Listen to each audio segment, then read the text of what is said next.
Aujourd'hui, nous allons parler de quelque chose de très intéressant qui a suscité la curiosité de beaucoup de gens, les événements actuels qui pourraient être des signes de la fin des temps, selon la Bible. Comprenons ensemble comment la reconstruction du troisième temple et l'arrivée de l'Antéchrist s'inscrivent dans cette histoire. Mais d'abord, assurez-vous que vous êtes abonné à la chaîne. Dans les prochaines vidéos, nous continuerons cette série révélatrice en explorant des détails cachés et des prophéties bibliques. Ne manquez aucun contenu et rejoignez-nous dans ce voyage de découverte. Parlons d'abord du troisième temple. Imaginez que vous ayez un endroit très spécial où vous aimez aller réfléchir et prier. Pour les Juifs, cet endroit est le temple de Jérusalem. Selon la Bible, ce temple sera reconstruit avant la fin des temps. Récemment, il y a eu beaucoup de discussions et de projets concernant la reconstruction de ce temple, ce qui fait croire à certains que nous approchons de ce moment important. Maintenant, parlons de l'Antéchrist. Dans la Bible, l'Antéchrist est décrit comme une personne très puissante qui trompera de nombreuses personnes. Il semblera très bon, faisant des choses étonnantes, mais en réalité, il essaiera de détourner les gens de Dieu. De nos jours, certains pensent que des personnages ou des événements importants dans le monde pourraient être des signes de l'arrivée de l'Antéchrist. En plus de ces signes, il se passe bien d'autres événements dans le monde, comme des conflits et des catastrophes naturelles, qui font croire que nous vivons à l'époque décrite dans la Bible. Ces choses augmentent l'inquiétude et la vigilance des chrétiens, qui sont toujours à l'affût des signes de la fin des temps. Mais le plus important est de se rappeler que, même si nous ne savons pas exactement quand tout cela va arriver, nous devons toujours être préparés. Jésus nous a appris à vivre selon ses enseignements et à garder espoir en son retour. Une déclaration très intéressante que Donald Trump, l'ancien président des États-Unis, a faite aux chrétiens. Cela peut être lié à quelque chose de très important dans la Bible appelé l'enlèvement. Comprenons mieux ce que cela signifie et pourquoi cette déclaration a attiré autant d'attention. Tout d'abord, comprenons ce qu'est le ravissement. Imaginez que vous attendez une fête très spéciale. The Rapture est comme cette fête pour les chrétiens. C'est alors que Jésus revient et emmène tous ses disciples au ciel. Dans la Bible, il y a plusieurs passages qui parlent de ce moment, disant qu'il se produira soudainement, au son d'une trompette céleste.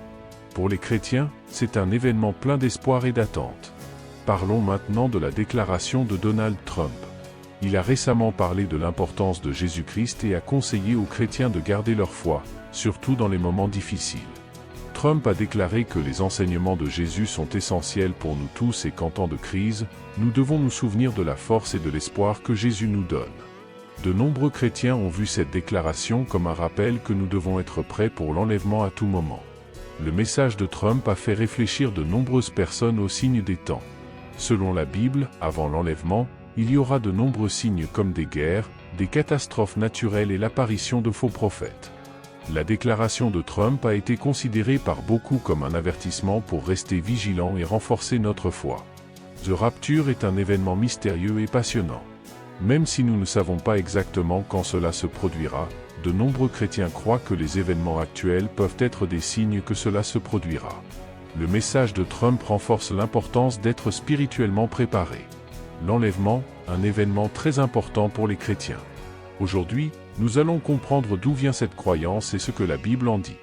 Alors allons-y. L'idée de l'enlèvement vient de plusieurs passages de la Bible, notamment des lettres de Paul. Imaginez que Paul ressemble à un grand professeur qui écrivait des lettres pour aider les premières églises à comprendre la foi chrétienne. Dans ces lettres, il parle d'un événement incroyable, le retour de Jésus.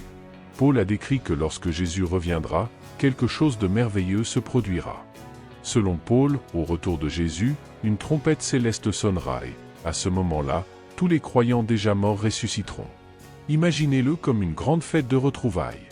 Ces croyants sortiront de leur tombe et seront emmenés au ciel pour rencontrer Jésus. Et ce n'est pas tout. Les croyants vivants seront également emmenés à la rencontre de Jésus dans les airs. Ce sera un moment de grande joie et de célébration. Cette vision de l'enlèvement apporte beaucoup d'espoir aux chrétiens. C'est comme attendre le meilleur cadeau de tous les temps. Même si le mot « enlèvement » n'apparaît pas directement dans la Bible, l'idée est là, notamment dans les lettres de Paul. Il décrit cet événement comme une grande réunion, où tous les croyants seront pour toujours avec Jésus. L'enlèvement est une partie importante de la foi chrétienne car il nous rappelle que Jésus a promis de revenir. Et cette promesse apporte beaucoup d'espoir, surtout dans les moments difficiles. C'est un rappel que nous devons vivre selon les enseignements de Jésus et garder notre foi forte, en attendant ce grand jour. Explorer un concept fascinant, le règne millénaire de Jésus sur terre. Ce thème vient du livre de l'Apocalypse et est entouré de nombreux détails intéressants. Alors comprenons ensemble. Tout d'abord, imaginez que nous lisons un grand livre d'aventure. Le livre de l'Apocalypse, dans la Bible, est comme le dernier chapitre de cette histoire, plein de révélations sur l'avenir. Dans ce livre, il y a un passage qui parle d'une période de 1000 ans pendant laquelle Jésus régnera sur terre. C'est ce qu'on appelle le millénium. Pendant ce temps, ce sera une période de paix et de justice, où Jésus sera roi. Maintenant, quel est le lien entre cela et l'enlèvement ?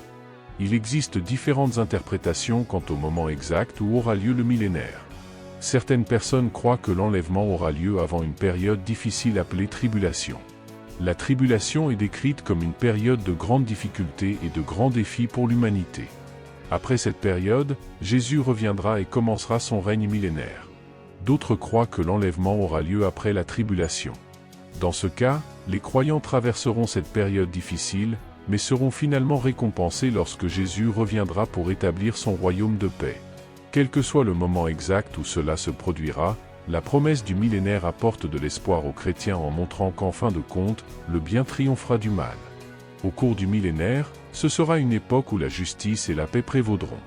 Imaginez un monde sans guerre, sans famine et sans injustice. Les gens vivront en harmonie, suivant les enseignements de Jésus. C'est une vision merveilleuse qui nous rappelle la promesse d'un avenir meilleur.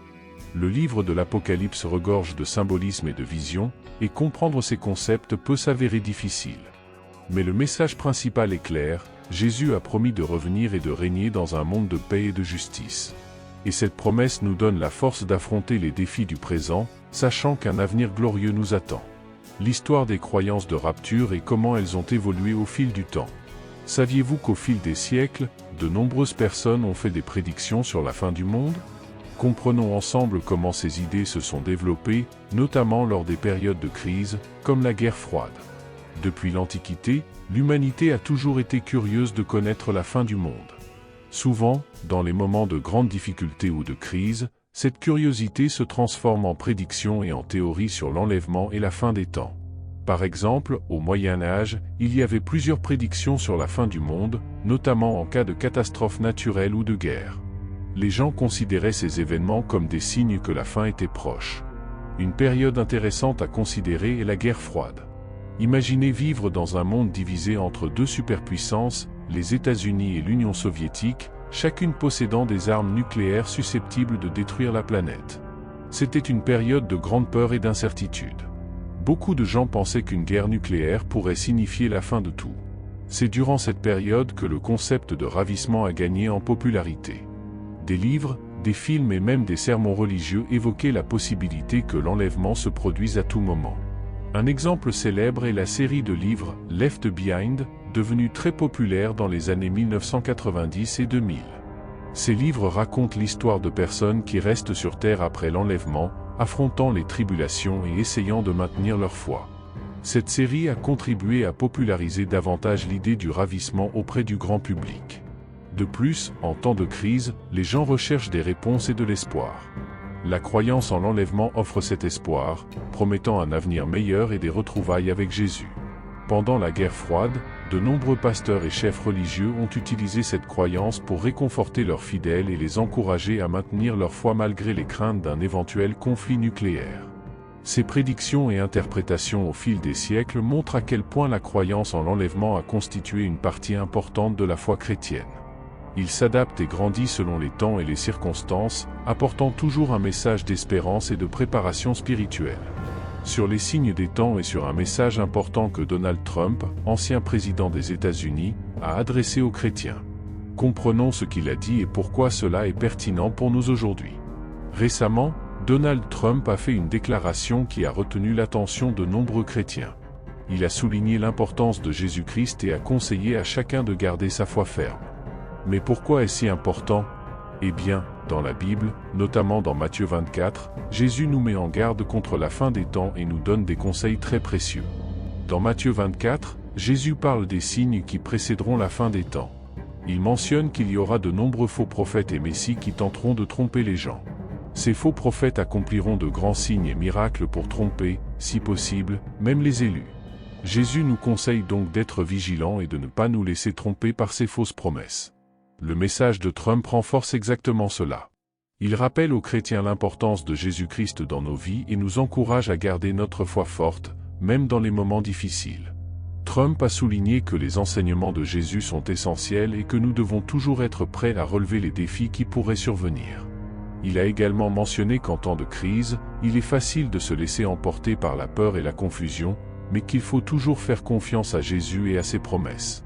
Ce message est particulièrement pertinent aujourd'hui, alors que nous voyons tant de nouvelles concernant des conflits, des catastrophes naturelles et d'autres crises à travers le monde.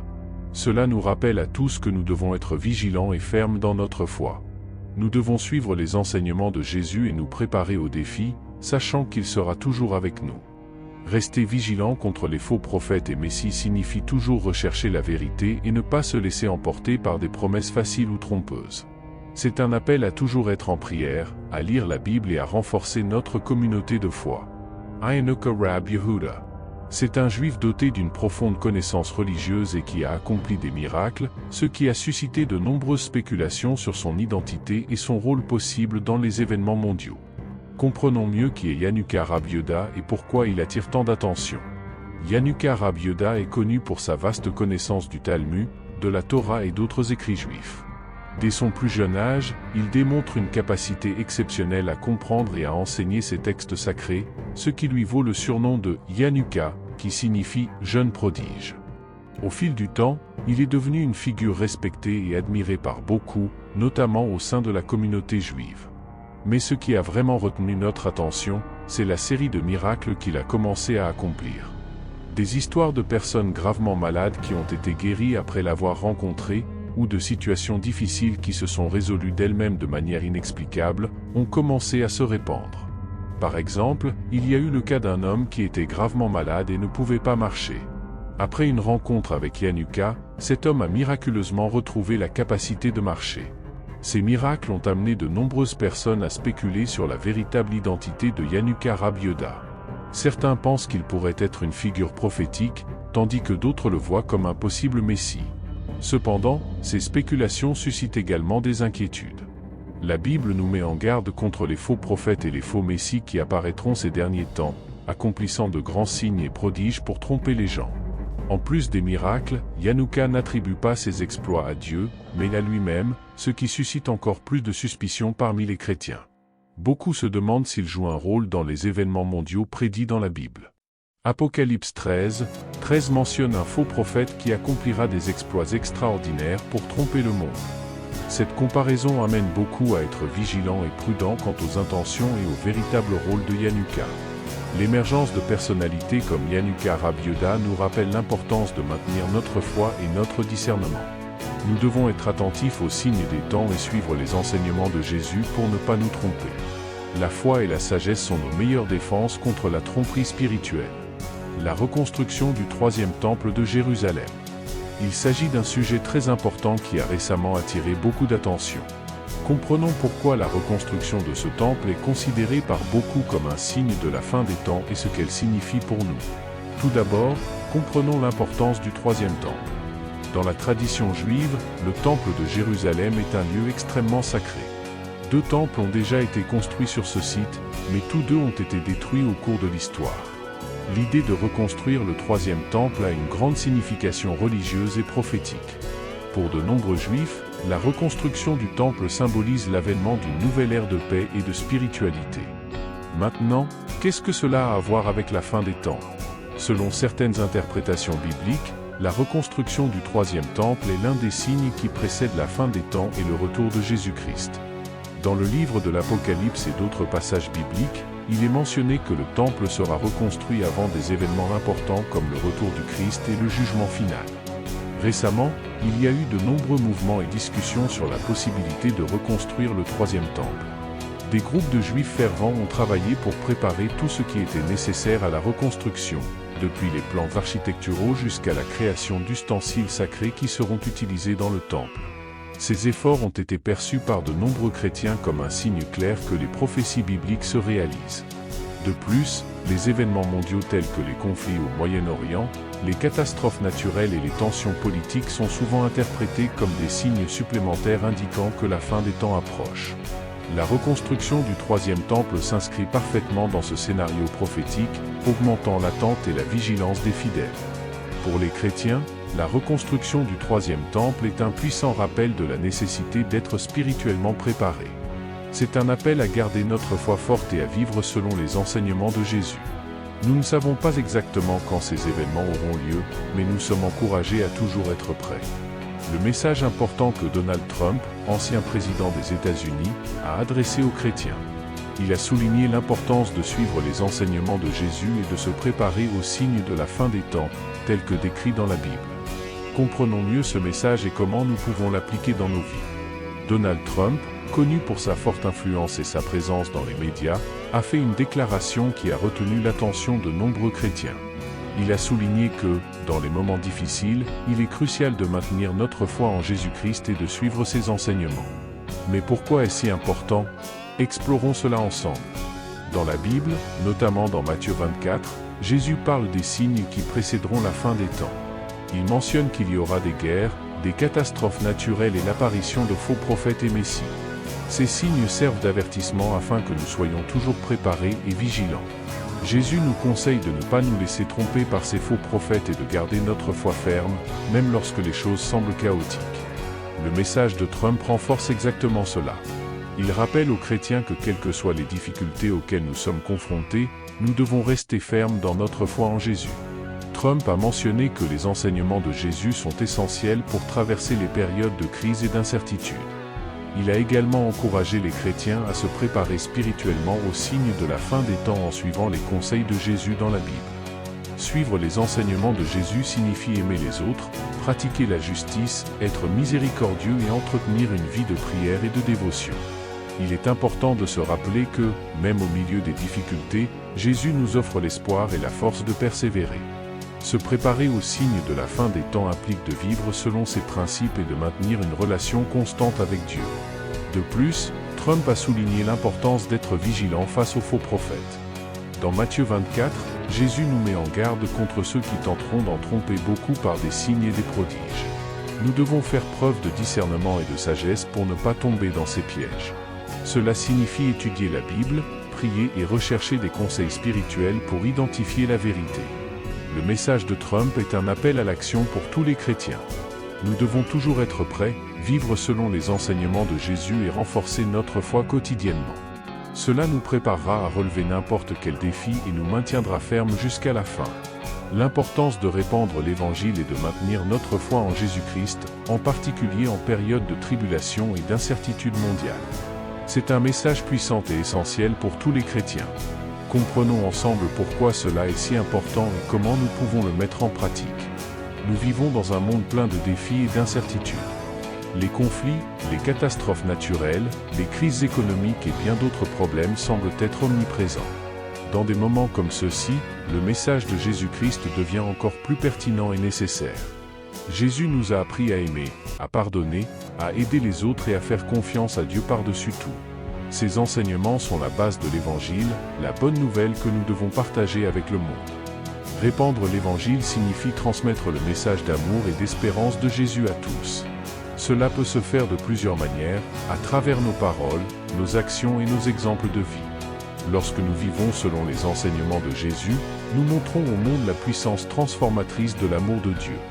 Nous pouvons parler de notre foi avec nos amis, notre famille et même avec des inconnus, toujours avec gentillesse et respect. Nous pouvons également utiliser les réseaux sociaux et d'autres plateformes pour partager des messages positifs et inspirants. Maintenir notre foi en Jésus-Christ est essentiel, surtout dans les moments difficiles. La Bible nous dit que la foi est l'assurance des choses que nous espérons et la preuve de celles que nous ne voyons pas. Dans les moments difficiles, notre foi peut être une lueur d'espoir, nous rappelant que Dieu est aux commandes et qu'il a un plan pour nos vies. La prière, la lecture de la Bible et la communion fraternelle avec d'autres chrétiens sont des moyens de renforcer notre foi et de nous garder forts. De plus, Jésus nous a appelés à être la lumière du monde et le sel de la terre. Cela signifie que nous devons faire une différence où que nous soyons. En temps de crise, nous pouvons être une source de réconfort et de soutien pour ceux qui nous entourent. Nous pouvons aider ceux qui en ont besoin, leur offrir des mots d'encouragement et faire preuve de compassion. Lorsque nous agissons de cette manière, nous répandons l'Évangile non seulement par nos paroles, mais aussi par nos actions. N'oubliez pas que Jésus a promis d'être avec nous jusqu'à la fin des temps. Cette promesse nous donne la force et le courage de relever n'importe quel défi. Même lorsque tout semble incertain, nous pouvons avoir confiance que Dieu est avec nous et qu'il nous guidera.